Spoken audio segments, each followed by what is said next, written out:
Hello, one and all. I'm about to unbox this new old stock Zachary T from '77. Has 858 PLL, 40 channels, AM only, of course.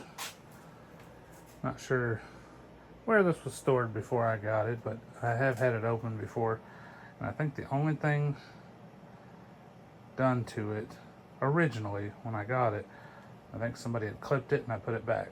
Nobody had tweaked anything, but I did do a recap because of the age.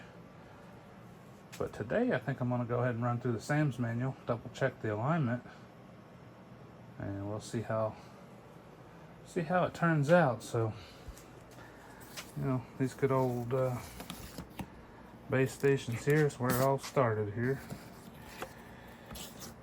Well, at least for the way that they're secured. And I think the only thing missing from this is the manual. I've got the microphone and everything else, but man, let me set this camera down and get this out of here. You can even tell that mic cord. This is brand new. Well, other than the recap, but you know, that's something you got to do with age. If not, it'll just further deteriorate or could blow up, especially some of the tantalum caps. We don't want that to happen, so let me get this out of the box. Alright, I got this unboxed. I haven't plugged it in yet. Look at that. That is minty fresh. Just the dust, you know, from the styrofoam.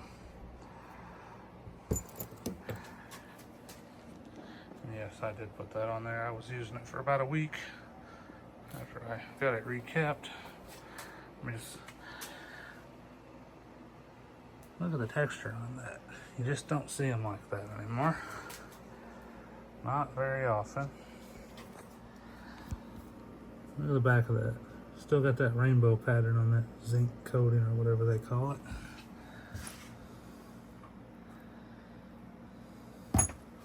Oh, even the cord.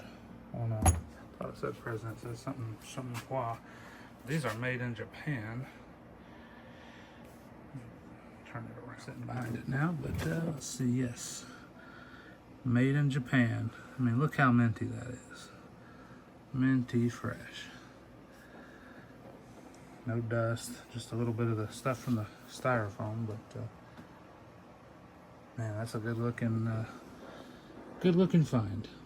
Alrighty, I got it plugged in. I've got it hooked to a dummy load for now, but very basic radio. Basically, it's a Cobra 29 in a box, but this is from '77, so I guess the closest thing will be a 29 XLR, but basic. Volume, squelch, mic gain, RF gain, PA, and your A&L. Let's go ahead and turn this on. Well, look how pretty those knobs are. Let's go ahead and turn this on. The other radio's in the background. There's nothing on right now. Just on a dummy load.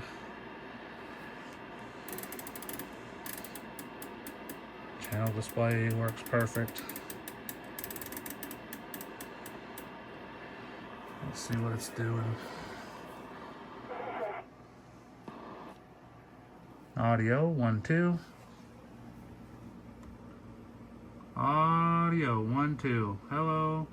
Audio 1 2. I'll put my scope in line. Let's see. Got my scope picking up from my dummy load through an RF tap. Audio 1 2. Looks like it's been cranked. I don't really think I did anything to it when I had it open other than the recap. I don't think I ever finished the alignment. I did solder back the modulation adjustment because somebody had clipped that one resistor, but from what I could see, everything else was cherry and sweet. So let me pop the cover on here and show you what it looks like on the inside. Look at that inside cover. No rust, no fuss, no muss.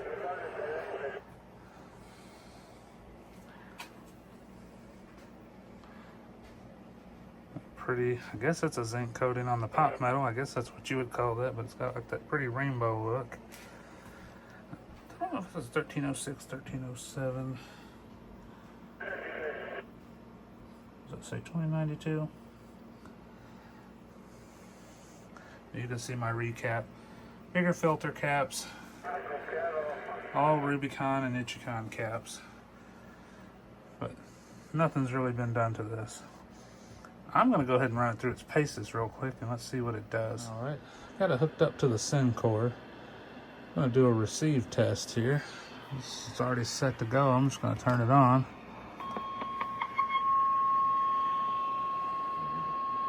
Would you look at that? Still calibrated, right on the S9. Let me turn this signal all the way down. Man, she's still receiving good. This is the lowest that the SIM card will set to. X.1 all the way down. Let's see. It's got a pretty good receive.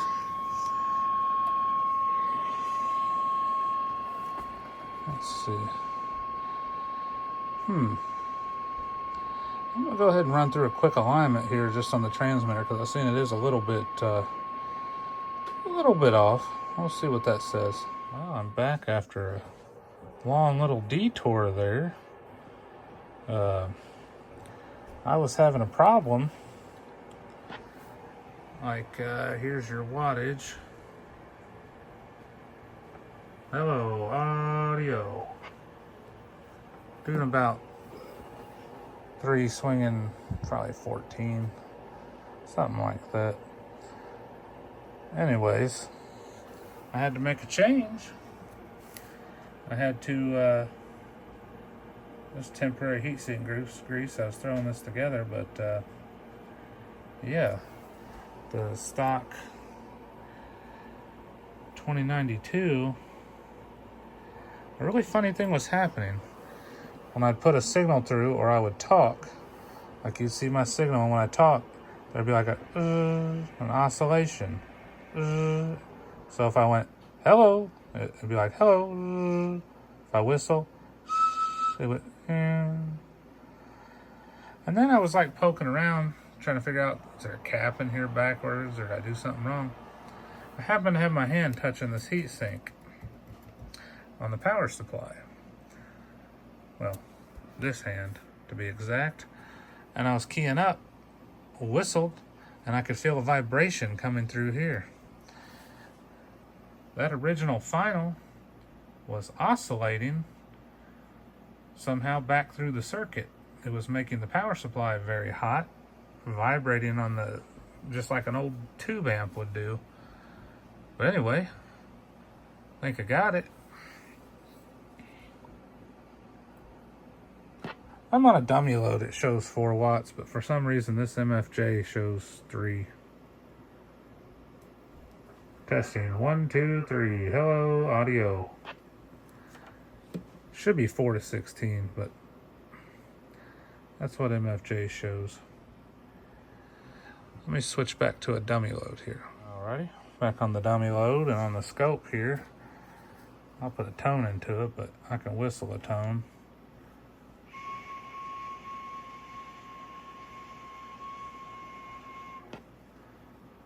This meter here doesn't show as much, but see, it's showing 4 watts.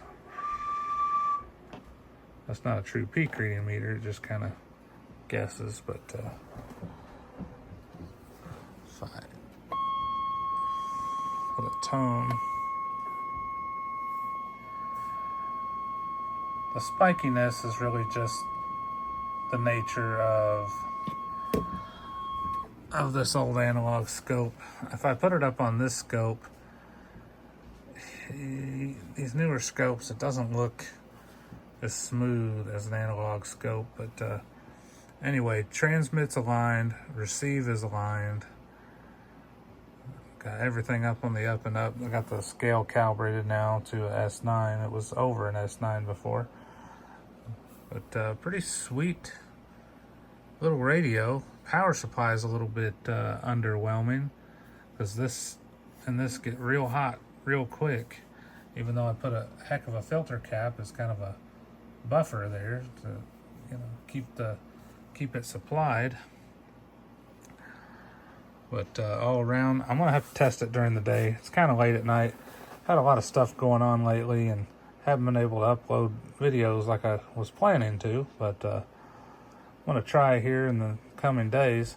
Got a couple of Sam's manuals here. I've got one for this Bingle SSB up there, and I got everything working on it but one little thing. Sometimes it doesn't want to switch into sideband, but it's not the switch. There is contact there. But luckily that manual has that radio, but also this Johnson for me to go through again, just to double check. Right now I've got a DAC 9 upstairs in my normal base situation instead of my 2995. I've got it all working. Need to make a follow-up on that, but yeah, just a lot of stuff going on lately. But if you ever get a chance to pick up a Zachary T with the 858 chip from 77 to 79, it's not a powerhouse. You know, out of the box, I don't know if it was because of the final or what, but it would key up like 5 watts.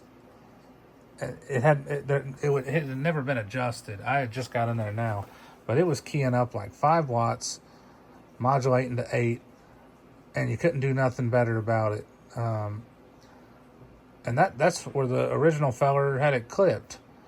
Putting that back, I mean, it was only modulating 5 or 6. It was barely moving, but I kept feeling that oscillation. You know, I kept hearing like a pinging noise, and I was feeling it through that heatsink.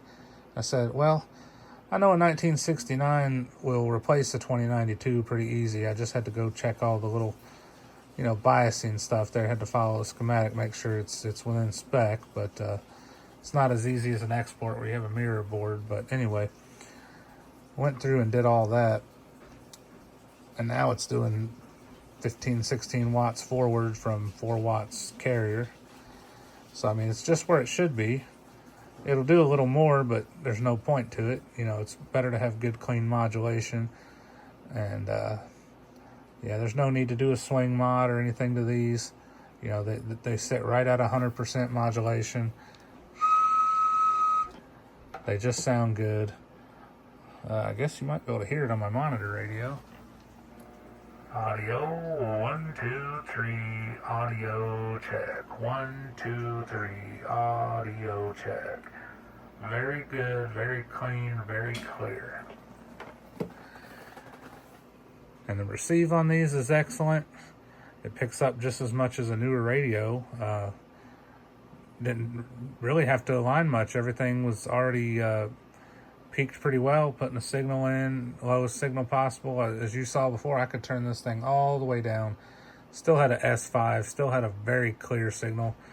I don't have a good synad meter right now, but I'm guessing it's better than minus 112 dBm, I'd say. I mean, this thing's rocking. We'll try it out in the day. The last couple weeks, it's been kind of hard to get people on here and talk because all the skip is, you know, still screwed up from the solar flare activity and all that crap. The Aurora, there's like almost no skip here for like 3 days, and a lot of the locals been busy. But anywho, if you ever have a chance to pick up this one, it's excellent. But now I have played with the newer Zachary T, and it's just like any other, like it's like a Cobra 25 in a box. It transmits all right. It's got a different PLL in there. It's different board. It sounds okay, but I was never really that impressed with the receive. You know, it's not as good as the Cobra 29, whereas this is built basically on a 29 XLR, Honest Abe, 89 XLR, I think an 86 XLR. It's all pretty similar boards made by Uniden.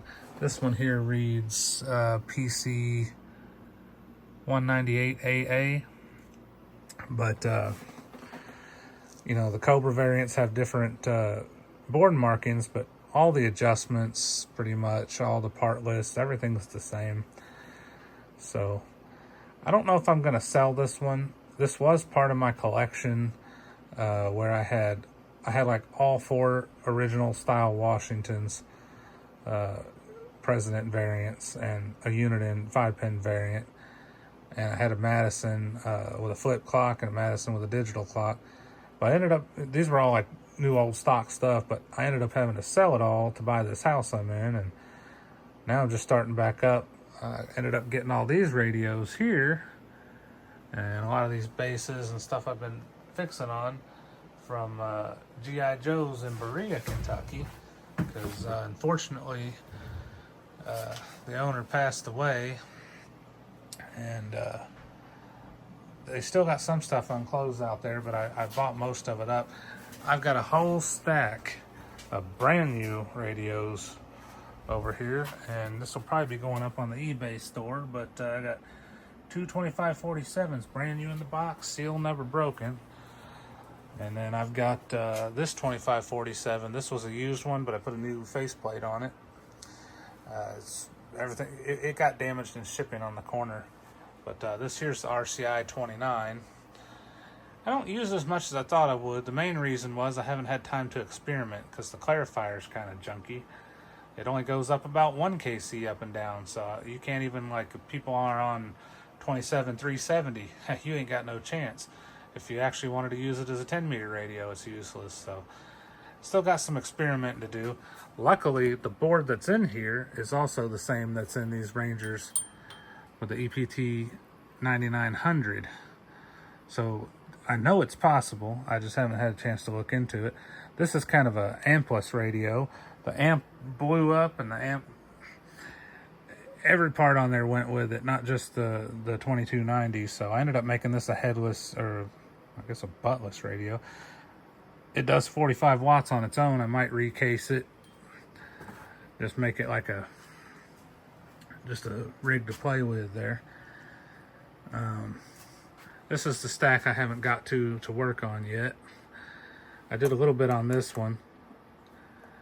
If anybody out there's got a 959 that has this weird problem, this one will transmit on AM intermittently. It will always transmit on sideband, but AM sometimes won't key up until you key up on sideband first. These here, top two are working. These two, one of them receives and one of them transmits. So stick them together. I guess I'll eventually have one that'll do both. As for this other stuff from Berea here, this stack is done. This stack is done. These are all the problem ones still that I'm working on. Haven't had a chance. I think these ones work, but they needed to be aligned, I think. Or this one was dead. This one needed alignment. Still going through all the microphones and other stuff here. Got lots of stuff to go through yet. Lots and lots of stuff. So it's going slowly but surely. So I'll get this one buttoned back up, and I'll try to continue this video for a few minutes tomorrow when I get some people on here to talk to, but if nobody's on here, I'll just put her back together. I'll put it back together anyway. I'm kind of tired. It's like 2 o'clock in the morning, so if there's the next part to this, I guess I'll continue. If not, I'll cut this part out. I don't know. Yeah, we'll see.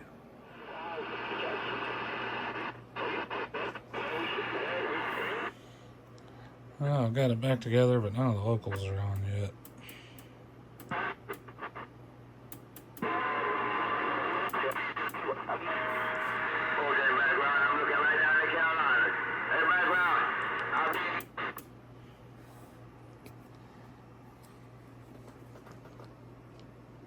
How about you, Wallpaper Man or Chizo? Anybody buy the radio today? I haven't had any luck yet, but anyway, there she is, transmitting good, receiving good, looking the part. Might revisit this in the future if there's a bunch of talking going on and get some audio reports, but just hearing the garbage as usual now. Wonder where old hard drive in the desert is. I haven't heard nobody saying back to the bench in a while. The one good benefit of all the skip disappearing. Well, I'll just slap this together and get it on YouTube here. And anybody who's watching, take care, and thanks for watching. If you like any of my videos there, make sure you click that like button. And if you don't like it, Well, just click that don't like button, you know, downvote twice. There you go. Have a good one. 73s to one and all. We'll catch you later.